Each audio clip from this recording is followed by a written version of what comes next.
está já a gravar, é assim mesmo. Este webinar está a ser gravado e será enviada a gravação para o vosso e-mail de registro neste webinar.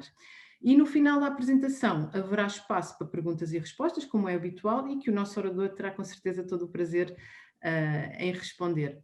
Passo então agora a palavra ao Edgar Saraiva para que nos apresente as competências mais importantes em 2021. E vou interromper o meu compartilhamento e o Edgar já pode Já compartilhar posso a sua tela. entrar. Exatamente. Obrigado, Joana. Vou então iniciar Muito agora. obrigada. Até já. Espero que estejam todos a ver. Confirmo que estou a ver. Conseguem ver? Sim, por favor. Sim, Sim? sim. Ok. Estamos a ver. Vamos ver em Vou, modo vou iniciar então o modo apresentação. apresentação. Ok? Muito bem. Obrigada, Edgar. Até já. Obrigado, Joana. Obrigado pela introdução. Antes de mais, queria agradecer ao CI pelo convite, o convite feito ao Great Place to Work. Depois o Great Place to Work pediu que eu participasse e apresentasse este tema. Sem sombra de dúvida que vamos falar de competências, mas mais do que competências são reflexo de um conjunto de muitos outros elementos, e vamos fazer uma abordagem o mais holística possível relativamente a isso, antes de chegar propriamente às competências. Sem sombra de dúvida que a competência que todos nós mais ansiamos e ainda não temos, ou pelo menos a grande esmagadora maioria das pessoas ainda não tem, é a competência imunológica de sermos resistentes ao coronavírus, não é? Essa é a competência mais desejada por todos. Esperemos que com a vacinação e que todos nós possamos, o mais brevemente possível, fazer isso, possamos superar toda esta dificuldade que estamos a enfrentar, estes desafios tremendos que temos pelo caminho. Antes também de entrar propriamente para o campo das competências, gostava de falar um bocadinho sobre o Great Place to Work, para aqueles que estão mais desatentos ou menos avisados, explicar mais sobre nós, explicar o que fazemos e o porquê fazemos. O Great Place to Work é uma marca global que já tem cerca de 35 anos de mercado mundial, uma marca americana que vem se especializando ao longo dos anos na pesquisa, na análise de relações de confiança que existam dentro das organizações. Nós vamos observar nas várias culturas diferentes, nos vários países, como é que as pessoas percepcionam os laços de confiança. E porquê é que nós nos focamos na questão da confiança? Porque efetivamente a confiança é tudo, não é? Nós somos uma espécie que vive em sociedade e para viver em sociedade temos que nos relacionar. Uma sociedade extremamente sofisticada em função daquilo que nós vamos criando e inventando. Se nós não conseguimos ter um mínimo de confiança com as pessoas que estão próximas de nós, será muito difícil conseguirmos exprimir a nossa criatividade e pensar em soluções da melhoria do bem comum, não é? Então, de certa forma, é relativamente simples criar laços de confiança numa esfera social relativamente pequena, mas quando estamos a falar do planeta todo, precisamos de determinadas instituições que criem e que garantam essa confidência, ou melhor, essa confiança entre todos nós. Por isso é que existem os Estados, os governos, os bancos, as entidades reguladoras, etc. Porque nós, não conhecendo as pessoas que estão do outro lado, temos que ter algumas regras para fazer com que as coisas funcionem dentro daquilo que é expectável. Por isso, a confiança é fundamental. E ambientes de trabalho mais ainda, porque se nós tivermos um local onde as coisas funcionam bem, existe uma série de elementos que são preponderantes para que a confiança se manifeste, será muito mais fácil nós nos dedicarmos, nós entregarmos o melhor de nós e conseguirmos gerar riqueza, seja ela humana, seja ela material. E então o Great Place o que faz é isso, entra pelas organizações, faz essa pesquisa através de uma metodologia própria e vai quantificar o quanto aquele ambiente, aquela sociedade específica percepciona laços de confiança. As organizações que têm grande sucesso no mercado normalmente têm esse nível de confiança bastante elevado. Aquelas que não conseguem os resultados tão benéficos, ou que até podem estar em determinados momentos a funcionar bem, mas de repente acabam por declinar, é porque muito provavelmente os laços de confiança foram-se perdendo ao longo do caminho. Normalmente o foco desses problemas está na liderança, na forma como a liderança gera as empresas, mas também na forma como a contratação é feita, como a própria organização vai buscar elementos para contribuírem para o seu negócio, para a sua área de atuação. Então, o Great Place o que vai fazer é esse tipo de pesquisa, de medição de ambientes de cultura fortes em termos de laços de confiança, e depois faz, como vocês devem conhecer mais a nossa empresa nesse sentido, faz a divulgação ao mercado daquelas empresas que efetivamente são considerados como um excelente lugar para trabalhar, onde as pessoas podem dar o melhor de si e se sentem bem, não é? Nós, para além disso, fazemos desenvolvimento também de ambientes de trabalho. Não é só a medição, mas também ajudamos as organizações a desenvolverem esses laços de confiança para aumentarem os seus resultados, melhorarem a sua capacidade de resiliência, capacidade de superar desafios e de conseguir chegar aos objetivos que façam em termos de planificação. Qual é a metodologia que nós utilizamos para medir, então, esses laços de confiança, e essa própria metodologia também é utilizada para desenvolver os ambientes de trabalho. Nós entendemos, nós, Great Place to Work, entendemos que os laços de confiança existem quando, num ambiente de trabalho, seja, até pode não só um ambiente de trabalho, mas um ambiente social, existe respeito entre as pessoas, existe a credibilidade entre a liderança e os seus liderados, existe sentido de imparcialidade, ou seja, justiça na atribuição dos benefícios, do ordenado, haja aqui uma cultura de meritocracia. E para além disso, existe também um ambiente de camaradagem entre todas as pessoas que trabalham na organização e um sentido de orgulho naquilo que é o trabalho como um todo da empresa, mas também o seu trabalho individual como colaborador. Então, nós, quando vamos desenvolver ambientes de trabalho ou medir os laços de confiança, vamos ponderar, a pesquisar todos os elementos que estejam associados a estes 5 pilares. Dentro de cada um dos pilares há certas especificidades, não é? Por exemplo, como está aqui descrito no slide, na questão do respeito nós vamos perceber se existe apoio profissional, se existe senso de colaboração, se existe uma preocupação pela pessoa como ser humano, para além do profissional, não é? A preocupação com a família, com a vida pessoal, com o equilíbrio vida pessoal e vida profissional e assim sucessivamente. E em todas as dimensões, as pesquisas vão ser feitas nesse sentido.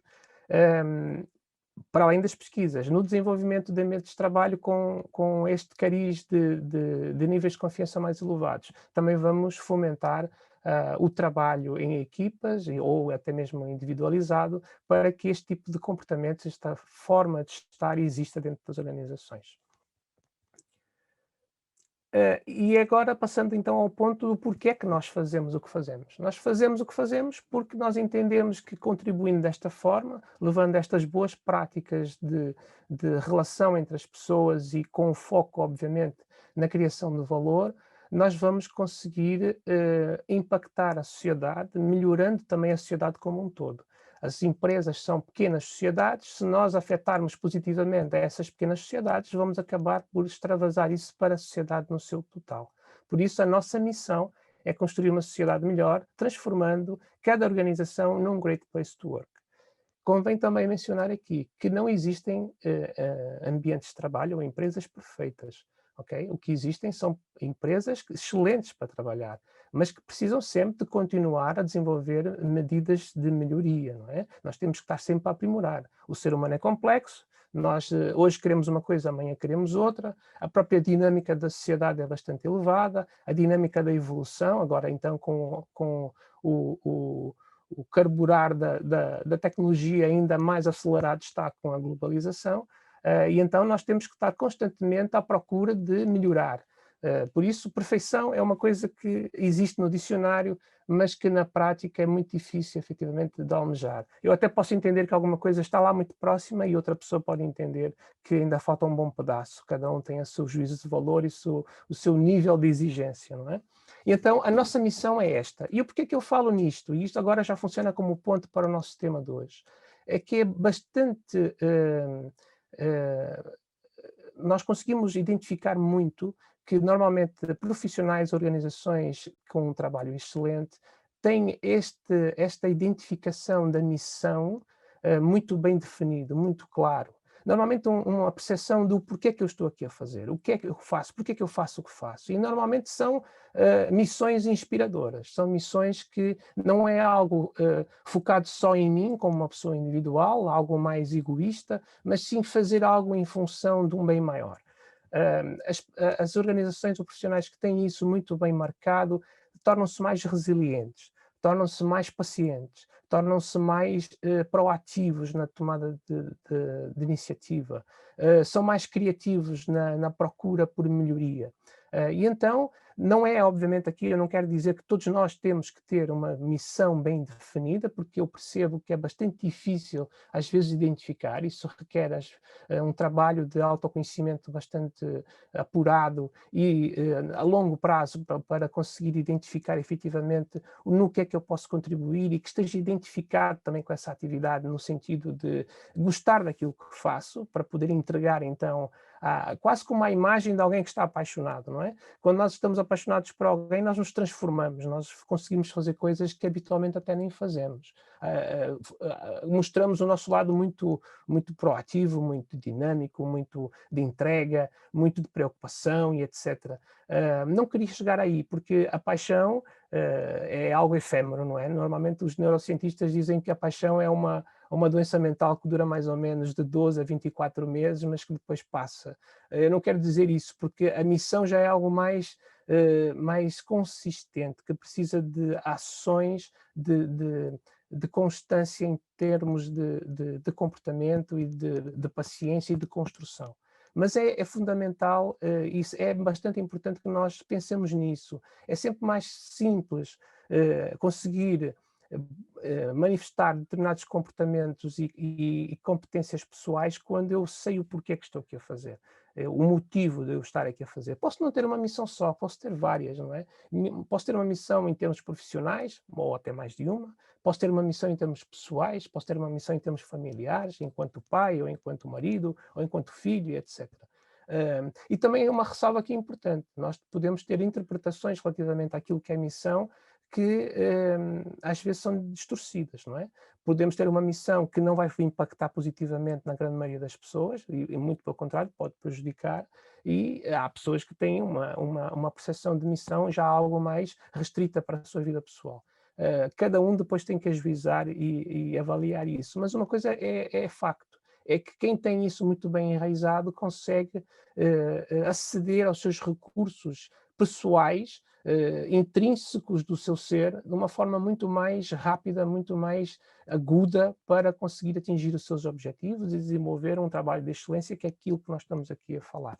Então, na sua essência, a missão nada mais é do que encontrar um propósito do porquê é que estamos a fazer o que fazemos. Como tinha dito, isto é algo bastante profundo em termos de pessoais. Somos nós próprios que podemos identificar isso, sem grande pressão, porque quando achamos que parece que só nós não conseguimos encontrar um propósito, nos sentimos mal com isso, até parece que os outros é que conseguem, eu não consigo. Não, temos de ter paciência connosco e fazer as perguntas diárias do porquê que eu faço o que faço, qual é o sentido do que eu estou a fazer, onde é que isto vai levar e o que é que eu consigo, não só o benefício pessoal tirar com isto, mas acrescentar, não é? Que valor é que eu posso fazer? Esta visão mais racional sobre as coisas, em tentar encontrar respostas, é algo doloroso. Muitas vezes não é uma coisa fácil de fazer, não é? Porque somos confrontados com uma série de questões pessoais, de medos, de receios, do que os outros vão achar, que juízos de valor vão fazer de mim. Então isto é aqui um caldeirão emocional bastante complexo. É algo efetivamente profundo, mas eu não podia fugir a este tema, porque ele faz todo o sentido quando estamos a falar de entregar uma série de comportamentos que as organizações procuram avidamente, que é a resiliência, a proatividade, a criatividade, o senso de inovação, muita energia, muita dedicação diária, ou seja, é quase viver 24 horas por dia um determinado trabalho, ou seja, tínhamos que ser quase robôs para conseguir ter tantas características, tantas qualidades especiais.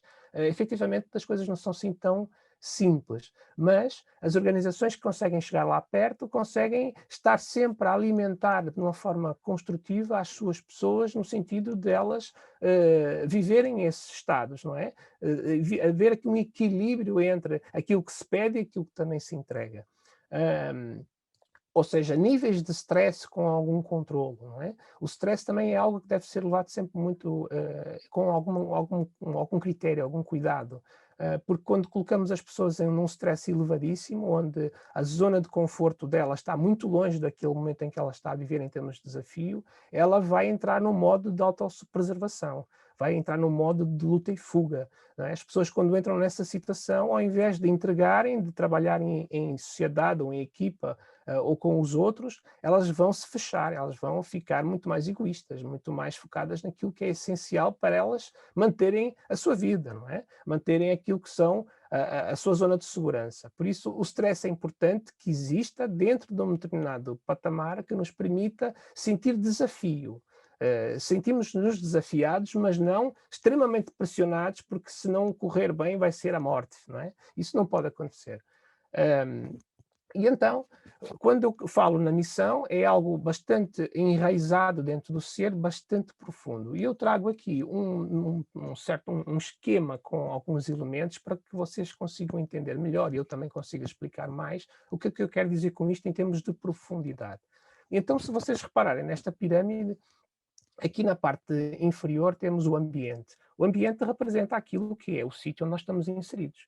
Todos nós temos os nossos próprios ambientes, dependendo da região em onde vivemos, uma cultura muito própria, ou um país, ou determinado estilo de pessoas, padrões de pessoas que estão à nossa volta, ou seja, há ambientes específicos. Existem muitas similaridades entre esses ambientes, mas também existem muitas particularidades entre eles. O que quer dizer é que nós, quando estamos inseridos num determinado ambiente, vamos demonstrar determinados comportamentos em função dos estímulos que esse ambiente também nos gera. Esses comportamentos são fáceis de ser medidos ou de ser observados, porque é aquilo que como nós reagimos perante as coisas. No entanto, esses comportamentos vão estar muito alicerçados naquilo que nós sabemos fazer, naquilo que são as nossas competências, as nossas habilidades, aquilo que nós fomos aprendendo, não só em termos de escolarização, mas também de experimentação empírica e também as nossas competências pessoais, aquilo que é nosso, que é inato, não é? Que são nossas tendências, que nós vamos ver um bocadinho mais acima. As nossas competências, a forma como nós aprendemos as coisas e manifestamos as coisas, através dos comportamentos, está muito alicerçado naquilo que nós acreditamos, naquilo que nós fomos construindo ao longo da vida e por observação ou experiência própria e que foram sendo criadas como sendo crenças, não é? Nós acreditamos que as coisas são de determinada forma e, em função disso, vamos permitir aprender. Se acreditamos, por exemplo, que somos capazes de aprender a falar uma língua estrangeira, se nós acreditarmos que não somos capazes, nós não vamos desenvolver essa competência.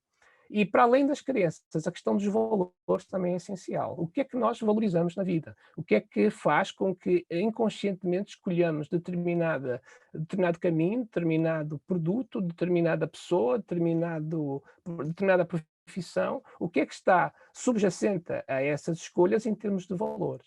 Que muitas vezes, e reparem, passando da questão das competências, já entramos num campo que é bastante mais obscuro, digamos assim, mais escondido, muitas vezes nem nós sabemos dar resposta. E é importante fazer estas perguntas a nós próprios para conseguir perceber qual é o norte, qual é o sentido das coisas e como tomar decisões mais fundamentadas.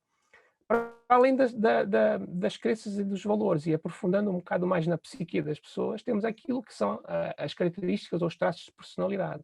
Há pessoas que são mais extrovertidas, outros são mais introvertidos, uns são mais comunicadores, outros são mais voltados para processos, não gostam tanto de pessoas, preferem estar mais sozinhos e a observar o mundo e a estudá-lo para entendê-lo melhor. Outras pessoas serão muito mais focadas em si, outros estarão muito mais preocupados com a questão da harmonia que existe num determinado ambiente. Sei que essas nuances de traços vão se refletir nas camadas todas que estão abaixo, manifestando-se na questão dos comportamentos. E por fim temos então a missão. Muitas pessoas até podem fazer o trabalho de desenvolvimento pessoal, onde conseguem entender as suas crenças, os seus valores, os seus traços de personalidade, mas muitas vezes não aprofundam ao ponto de entender qual é a minha missão, porque efetivamente é difícil de chegar a essa conclusão. Podemos ter muitas, pode variar em função da idade que temos, da fase evolutiva que temos, mas a realidade é esta, porque muitas vezes para conseguir desenvolver as nossas competências pessoais mais íntimas e que são potenciais para conseguir fazer algo com cariz de excelência, é fundamental termos uma noção daquilo que nos move, aquilo que faz com que todos os dias acordemos e queremos fazer mais. Se é por e simplesmente uma questão de sobrevivência, de estar por aqui a passar os dias, será muito mais difícil de conseguirmos nos controlar. Se tivermos uma noção clara de qual é o nosso caminho, do porquê é que estamos a fazer, sim, a resiliência vem ao de cima, vem a paciência também, vem a energia de querer fazer, de querer inovar, de querer desenvolver. E então, o que é que podemos fazer aqui um pequeno resumo relativamente àquilo que estamos a falar quando falamos em competências. Estamos a dizer que uma competência nada mais é do que a representação do conjunto de qualidades e de habilidades, sejam elas inatas ou aprendidas, que vão gerar comportamentos que permitem agir na resolução de problemas e estimular desempenhos profissionais de excelência. Neste caso específico, estamos a falar do área do imobiliário, estamos a falar de todos estes elementos que estejam alinhados com a estratégia do negócio. Porque eu posso ter um determinado perfil, posso ter uma determinada missão, posso ter um determinado conjunto de valores e de crenças que não estão muito alinhados com a área de atuação onde eu estou. Se isso acontecer, obviamente que a melhor coisa que devem fazer é rever a sua posição e talvez ponderar outros caminhos que sejam muito mais prazerosos e que tragam muito mais sentido ao porquê que estão a fazer o que fazem.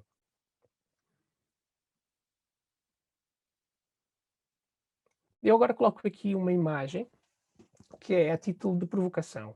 Porquê? Porque uma imagem, como ela própria demonstra, tem um conjunto de informações muito mais rico, às vezes, do que estar aqui a falar.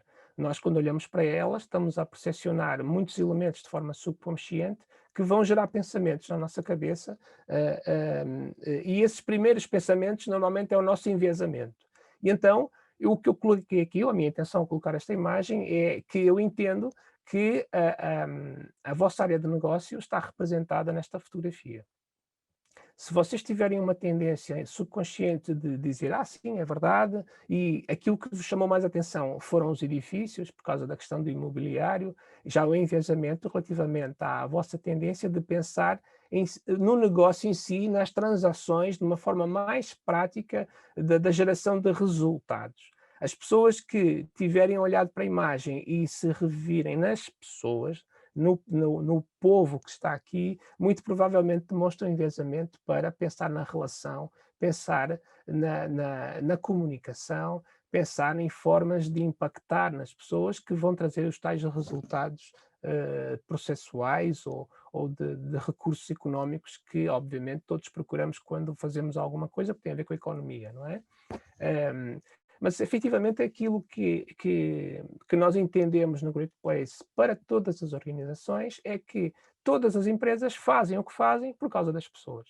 As pessoas são o ponto essencial no porquê é que fazemos as coisas e muitas vezes nos esquecemos também em função dos nossos traços de personalidade, não é? Como eu tinha dito há bocado, há pessoas que preferem estar a fazer as coisas sozinho, tranquilo e focados na atividade, na tarefa e de como é que devem desenvolver e não gostam de perder muito tempo com outras pessoas em termos de comunicação, porque as pessoas são muito complexas, são difíceis de entender. Efetivamente nós somos assim, nós exatamente por termos uma determinada formação cultural, familiar, que nos ensinam determinadas ações e visões do mundo que são as mais corretas, às vezes entramos em conflito entre aquilo que efetivamente nos é dito como sendo correto e aquilo que nós sentimos, não é? Só por aí já é extremamente complexo lidar com as pessoas. Mas efetivamente nós fazemos o que fazemos porque somos uma espécie social e porque precisamos uns dos outros para que as coisas evoluam e cresçam. E então, é fundamental para desenvolver um trabalho de excelência, sempre o foi e cada vez mais agora está a ser. O foco nas pessoas é fundamental para que os resultados sejam efetivamente excelentes e o impacto das nossas ações seja merecedora desse tipo de classificação e designação. Sendo assim, e pensando em pessoas, e como as pessoas também gostam, por uma questão de organização mental, de classificar as coisas por categorias, eu também criei aqui 3 categorias de competências, ou 3 clusters, que entendo que são importantes para nós tentarmos alinhar a nossa visão relativamente às competências. Eh, os clusters são o conhecimento do negócio, que é fundamental, obviamente, nós entendermos toda a mecânica que está por trás da nossa atividade profissional, para entender onde são os pontos fortes, onde são as fragilidades, onde são as oportunidades de desenvolver inovação e etc. Depois temos o outro cluster que é sempre a orientação para o cliente. Neste caso, não só o cliente externo, mas também o cliente interno para aqueles que trabalham em equipa. É fundamental estarmos atentos às pessoas dentro deste patamar. E, por fim, a questão das novas tecnologias. Nós continuamos a chamar de novas porque as tecnologias estão sempre em evolução, não é? Há coisa de um ano, a utilização de redes como estamos a utilizar, estas plataformas digitais, era muito pouco usada e agora já é algo corriqueiro. Mas em função das limitações que elas ainda têm, está muito provável que muitos engenheiros e cabeças inovadoras estão aqui a tentar encontrar formas para fazer com que este sistema funcione de uma forma cada vez mais sofisticada e melhor. Por isso, vão ser sempre novas tecnologias e nós temos que estar sempre atentos àquilo que está a surgir e aprender novamente para poder tirar proveito destes elementos. Então, agora vamos, dentro de cada um destes clusters, explorar um pouco mais aquilo que entendemos como sendo alguns pontos importantes. Reparem numa coisa, as competências, elas todas estão interligadas. Elas estão todas, como se fossem vasos comunicantes, estão todas, de certa forma, unidas, não é? Nós podemos dizer que, sim, eu preciso de proatividade, eu preciso de resiliência, eu preciso de boa gestão financeira para poder fazer um plano de negócios, para poder perceber que tipo de retorno eu devo ter em função do investimento que fiz. Estes elementos todos estão, de certa forma, interligados. Porque até mesmo a capacidade de aprendizagem vai estar muito em função das minhas competências pessoais, de abertura, as questões das crenças, como eu tinha dito, para estar aberto à aprendizagem, motivado para entender que efetivamente a vida é assim, não adianta só achar que eu aprendi agora, não tenho que aprender mais, já aprendi tudo que tinha que saber, agora vou trabalhar e ponto. Não, o paradigma mudou, nós precisamos estar constantemente em evolução. Por isso, aquilo que é mencionado aqui é simplesmente uma ideia que vocês, em função daquilo que, como interpretam e como veem o mundo, podem ir incrementando. Tanto é que eu, a seguir, vou também explorar um bocadinho mais o que é que quer dizer com cada um destes pontos. Então, quando pensamos no conhecimento do negócio, a primeira é a capacidade de pensamento analítico e de inovação. O que é que isto quer dizer? Quer dizer que eu devo ter o conhecimento do negócio suficiente para conseguir analisar de uma forma racional e com dados, de preferência, os cenários que estão à minha frente, tanto em termos de barreiras, de desafios, mas também de oportunidades. De maneira a, tendo então esse recurso de competência pessoal, de estar atento às coisas que passam-se à minha volta, ter um poder de observação e de aprendizagem, não só dentro do meu setor de atividade, mas de tudo o que se passa no mundo, poderá surgir aqui oportunidades muito interessantes em termos de inovação. Por isso a capacidade de pensamento analítico é algo que se vai desenvolvendo, não é? A questão da inovação está associada à criatividade, muitas vezes, mas às vezes não só. Às vezes a inovação surge da mistura de dois elementos que já existem, a junção desses dois gera algo que é considerado inovação. O segundo seria a capacidade de aprendizagem ativa e o desenvolvimento de estratégias de aprendizagem. Ou seja, aquela visão que eu tinha dito há pouco, de que não basta achar que eu já aprendi, já sei e não vou continuar. Não, tem que haver um mindset de que eu devo continuar a aprender sempre. devo estar sempre atualizado sobre aquilo que se passa dentro da minha área de negócio, mas também do que se passa à volta. Tentar aprender também determinadas competências técnicas que até nem têm muita relação com o meu trabalho, mas que poderão impactar positivamente, inovando nesse sentido. Quanto às estratégias de aprendizagem, o que eu quero dizer com isto tem a ver com o facto de entender de que forma é que eu aprendo melhor. Há pessoas que aprendem melhor lendo um livro, há pessoas que aprendem melhor assistindo alguém a falar, há pessoas que aprendem melhor em observar os outros a fazer e fazendo também. Há pessoas que aprendem melhor estando sossegadas em silêncio a ler, outros aprendem melhor ouvindo música ou estando em movimento. E então, cada um tem a sua particularidade. E nós identificarmos isso, eu acho que é essencial para que consigamos fazer com que a retenção da informação daquilo que aprendemos seja bastante sólido. Desculpem, só um bocadinho.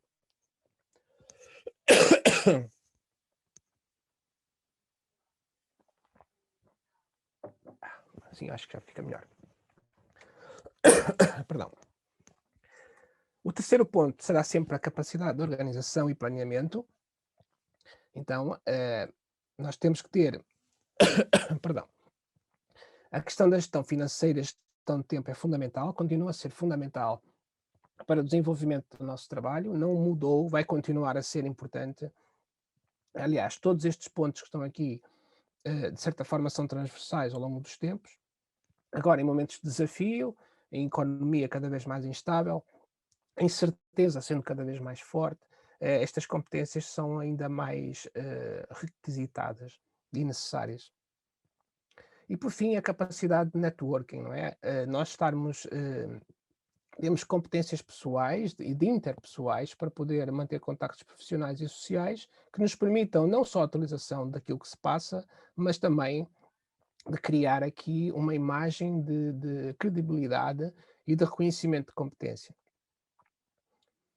Relativamente ao próximo cluster, é a parte fundamental então das pessoas, a orientação para o cliente, seja ele interno e externo, o destaque importantíssimo da capacidade de desenvolver inteligência emocional. Há pessoas que já têm isto de uma forma inata, algo desenvolvida, parece que têm uma maturidade maior para a atenção a estes elementos. No entanto, a inteligência emocional é algo que se desenvolve com a prática. E por mais que as pessoas já tenham ouvido falar nestes conceitos, uma coisa é ouvir o conceito, até entendê-lo do ponto de vista teórico, outra coisa é conseguir reagir automaticamente aos estímulos do ambiente, aos desafios que nos colocam e conseguir manifestar o autocontrolo, a percepção das emoções, nomear as minhas emoções, não só em mim, mas também no outro, e saber utilizá-las a nosso favor. Para isso é preciso muita prática, muita paciência, muita experimentação, tropeçar bastante, mas observar e dizer, ok, independentemente de não ter feito tão bem, uma coisa já aconteceu ao longo deste processo. Eu antigamente nem me apercebia que estava a fazer assim, agora já me apercebo. No próximo passo já provavelmente nem vou manifestar esta emoção porque já estou a filtrar bem antes disso acontecer. Por isso, inteligência emocional é a capacidade de reconhecer, nomear, controlar e utilizar as nossas emoções, mas também reconhecer as emoções dos outros. Estar atento à linguagem corporal deles, porque é mais fácil identificar emoção quando alguém está a falar, porque a escolha das palavras que essa pessoa utiliza tem uma carga emocional forte, a intensidade com que essa pessoa se exprime também demonstra a intensidade da emoção, mas quando ela não está a falar nada, o corpo também está a falar e muito, não é? Então, desenvolver competências de leitura corporal, tendo sempre a humildade de perceber que poderá ser assim e nunca se entender como sendo uma certeza, mas sim como suspeitas, e experimentar isso constantemente, estarmos atentos a isso, é um elemento que vai impactar muito, mas muito, não só em termos sociais, mas nós enquanto seres humanos. Outro ponto incontornável é a questão da comunicação. Quando aqui falo na comunicação, falo na capacidade de transmitir informações, não só por escrito, mas também de forma oral, e aqui é um ponto muito importante, a adaptação da linguagem em função das características do interlocutor.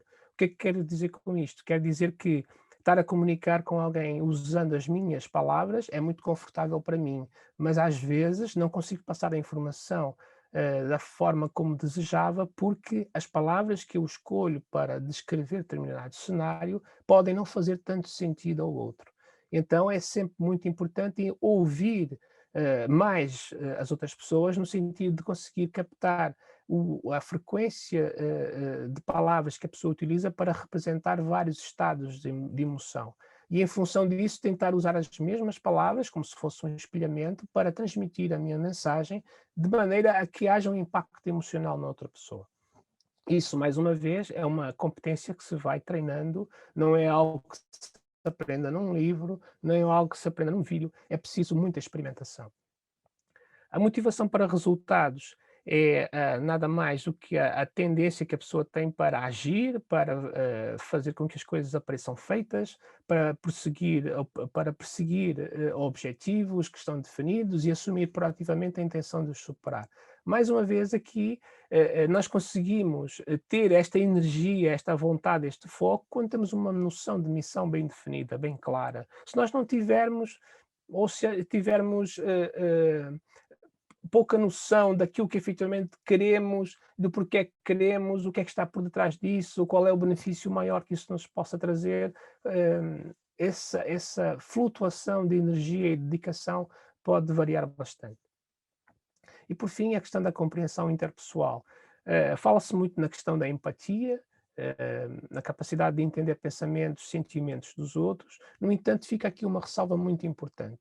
Por mais que se fale que nós devemos ser empáticos e por mais que nós nos esforcemos para efetivamente sermos empáticos, nunca podemos esquecer que aquilo que o outro está a sentir vai ser sempre impossível de sentirmos da mesma forma como o outro sente.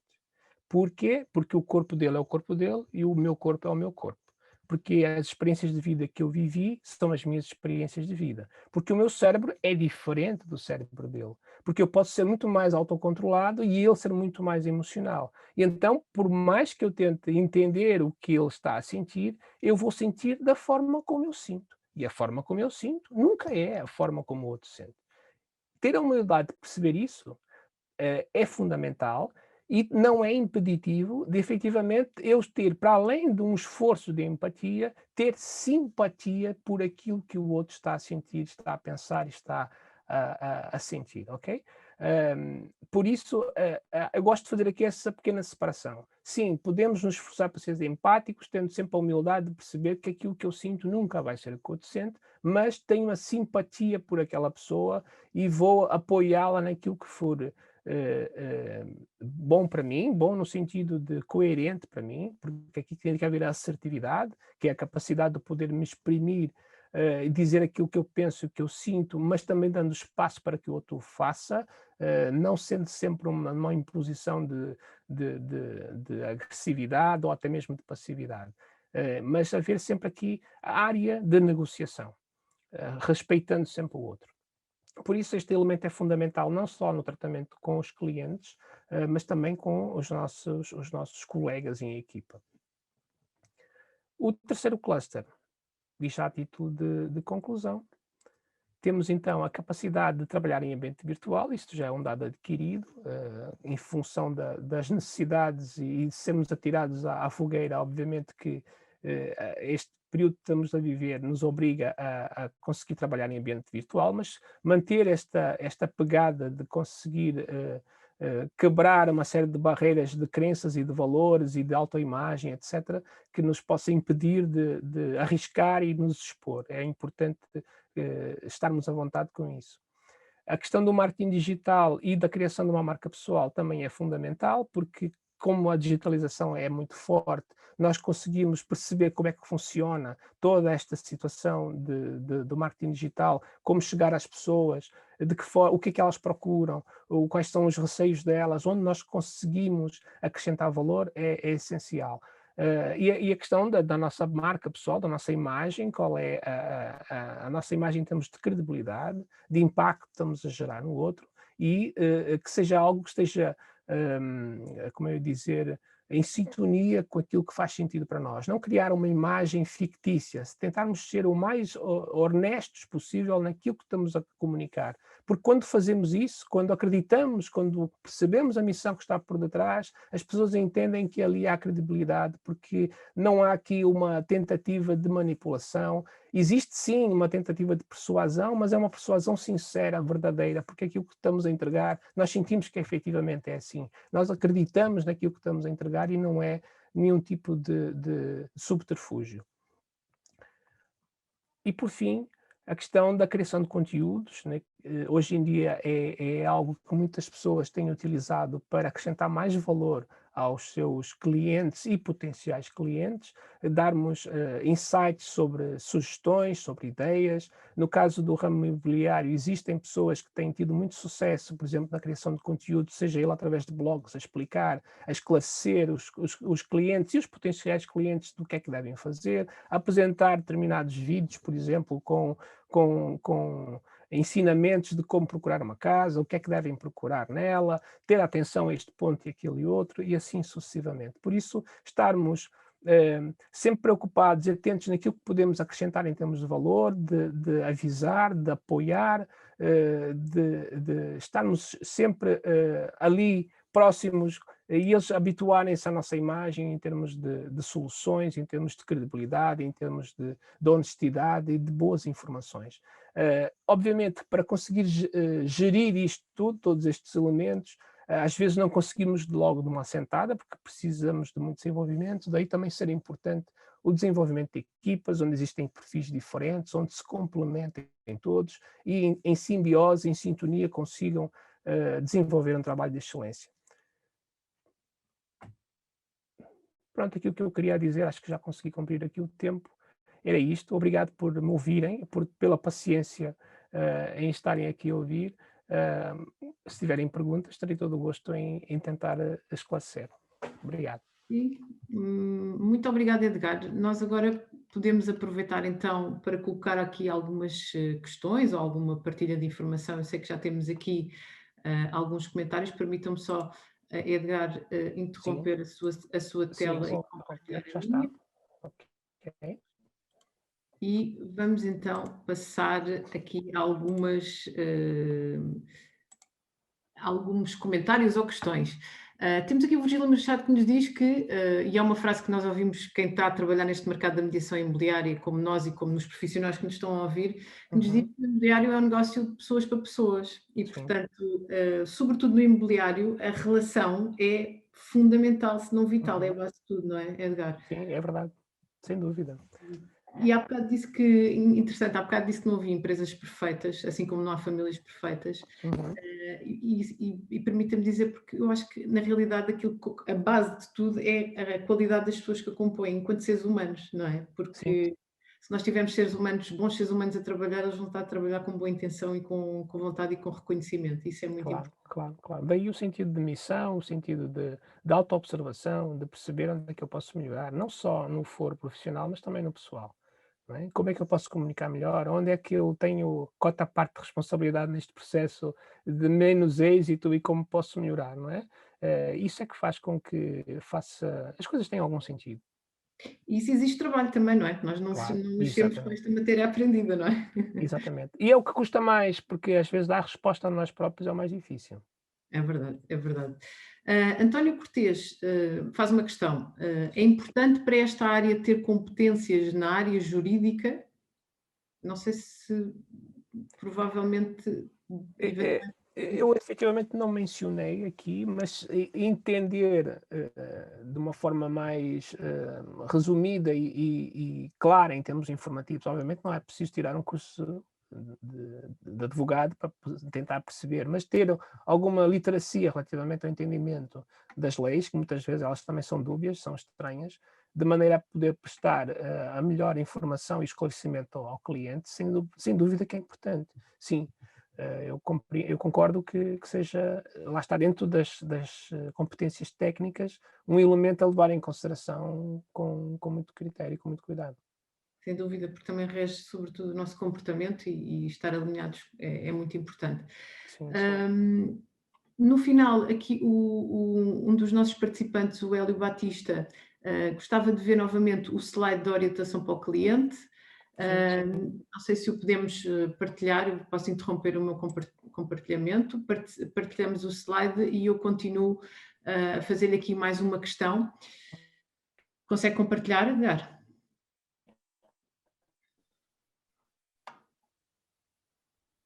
É O slide de orientação para o cliente. aqui este, não é?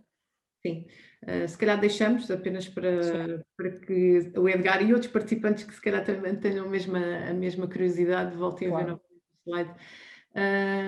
Aqui temos um participante anónimo, não temos o nome.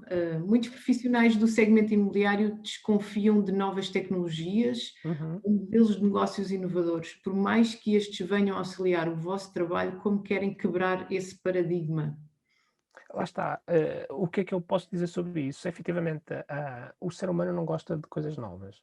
Ele gosta da zona de conforto, daquilo que sabe trabalhar, não é? Sente-se seguro, assim. Tudo que exija aprender gera um desconforto tremendo. E em termos fisiológicos, isso é claro, não é? O cérebro consome muita energia, muito açúcar. São 20% da energia do corpo é consumido pelo cérebro. E sempre que nós temos que nos focar em aprender alguma coisa, estamos a gastar ainda mais energia do que aquilo que é suposto. Então, por uma questão de autopreservação, nós sentimos desconfortáveis com isso. Ainda mais no ambiente que vivemos, onde a necessidade de aprimoramento e de aprendizagem é cada vez mais acelerada, não é? O que nos obriga, muita informação que recebemos, estamos sempre a ser bombardeados com uma série de elementos, e isso é extremamente desgastante. No entanto, quando pensamos em sucesso, em destaque, em excelência, só os profissionais que vão efetivamente se transformar, modificar, é que conseguirão chegar a esse patamar. Eu dou aqui um exemplo clássico, que é o Cristiano Ronaldo, não é? Quem olhou para o Cristiano Ronaldo quando iniciou a jogar futebol, não é o mesmo jogador que joga agora. Ele foi-se reinventando, foi-se adaptando, não é? Há uma série de elementos que são fundamentais para a manutenção da competitividade dele, principalmente do ponto de vista físico e de cuidado, não é? No entanto, a própria forma de jogar dentro do campo mudou. Ele foi-se adaptando. Se fosse um jogador comum, banal, como muitos outros, mesmo tendo talento, mesmo tendo períodos de sucesso, mas que depois não se quer reinventar, porque a missão dele era só aquilo, era ganhar aquele campeonato, era ganhar aquele ordenado no final do mês e sustentar a família, e tem o seu valor, ninguém está aqui a dizer que está errado, simplesmente talvez ele tenha uma missão e um foco muito maior que faça com que essa reinvenção, essa readaptação, o mantenha na posição em que ainda está. Não é? Esse é um exemplo. Por Exato. isso, todos nós dentro do nosso setor, do nosso trabalho, se tivermos essa preocupação de reinventar, para além de dar outra pica, mesmo sabendo que há esses períodos mais difíceis de aprendizagem, não é? Aliás, eu costumo dizer que a vida não é uma linha reta, a vida é uma onda onde ela sobe e desce, não é? Quando ela está lá em cima é porque eu aprendi, quando estou cá em baixo é porque eu tenho que aprender alguma coisa para voltar a estar lá em cima e assim sucessivamente. Por isso, sim, é uma questão de mindset, de percepção, de que efetivamente as coisas só se conseguem desenvolvendo trabalhando. Não é uma coisa que se nasceu, ponto e acabou. Sim, mas concordo que quem conseguir reinventar-se terá muito maior probabilidade de sucesso, claro. Exatamente, e aceitar desafios, porque se não aceitarmos desafios, provavelmente nunca vamos sair do mesmo sítio, não é? Claro. Nunca vamos. Atenção, só uma questão, a questão do desafio, como eu tinha dito quando falei do stress, nós devemos aceitar desafios percebendo, e aí é importante também o autoconhecimento que temos, se essa zona de desafio não é uma zona exageradamente grande, porque aí a probabilidade de falha é tão elevada que isso pode afetar a nossa autoconfiança, não é? Por isso, Exatamente, ter uma noção de que é um passo, sim, vou para uma zona de desconforto, mas que é perfeitamente alinhada com um equilibrado entre aquilo que sou capaz de entregar, que ainda não consigo, mas que sou capaz de lá chegar. Por isso, essa noção é muito pessoal, obviamente, mas é importante ter cuidado. exato. E quando se consegue depois o desafio e as coisas realmente têm sucesso, nós ficamos reforçados para novamente aceitar o Claro, desafio claro. Ou e seja, entrar dar um passo, uma coisa é dar um passo de 1 metro, outra coisa é tentar dar um passo de 3 metros. Garantidamente nós não vamos estar iguais ao que estávamos no início, não é? Porque fizemos um movimento. Mas muito provavelmente eu vou ter um estiramento. E então já não consigo dar o passo seguinte. Por isso, mais vale dar 1 metro do que dar 3. sim, passinho a passinho vamos chegando a algum lado. Isso. Eu penso que neste momento já não temos mais questões. De qualquer das formas, eu relembro que nós vamos enviar a gravação deste UCI Live Talks para o vosso e-mail de registro neste webinar, para que possam novamente ouvir os conteúdos do webinar, ver a sua apresentação, tirar as vossas notas, se assim acharem importante. Portanto, não vão perder aqui nenhuma informação, já não vamos passar slides para trás porque também já não temos tempo para isso, mas vão receber esta gravação. Se não a receberem, já sabem que têm sempre os nossos contactos para a solicitarem por algum motivo que não a recebam. Portanto, não havendo mais questões, eu quero apenas deixar aqui algumas notas. Ao longo destes 20 anos que nós estamos na mediação imobiliária, e permitam-me aqui alguma possível falta de humildade, eu quero dizer que acredito que poucas entidades entendam e falam deste negócio de uma forma tão natural e similar ao vosso como a UCI. Sabemos os temas que vos preocupam, os temas que são estruturantes para o vosso negócio, e são estes temas que nós nos comprometemos a trazer mensalmente para o UCI Live Talks. Aproveito para vos informar também, se ainda não têm esta informação, que no próximo dia 25 de janeiro, já a próxima segunda-feira, às 15, arrancamos também com os webinars NAR em português, que é um fórum de contacto para os membros da NAR que estão espalhados pelos 4 cantos do mundo que falam português. Esta é uma iniciativa do PIR, organizada pela UCI, e que pretende aproximar os agentes imobiliários, partilhar experiências, criar laços para que no futuro façam negócios juntos. Esse é o grande objetivo. Portanto, deixo já o convite para participarem neste webinar e a conhecer um pouco melhor sobre a ética no imobiliário, com o Luís Filipe Janeira, que é Realtor e membro do NAR Board Directors deste ano, da NAR. E vou colocar na janela do bate-papo, enquanto fazemos então o fecho deste webinar, na janela do bate-papo o link para a inscrição. Vou-vos dar tempo para o poderem copiar e o guardarem, caso não tenham então recebido essa informação. Se já estão curiosos por saber qual será o próximo tema do próximo UCI Live Talks, posso adiantar que será sobre tendências de negócio e comportamento dos consumidores para o ano, para este ano que estamos agora neste momento a passar. Marquem já na vossa agenda o dia 2 de fevereiro, à mesma hora, às 11 horas, e fiquem atentos então às nossas comunicações com o link para a inscrição.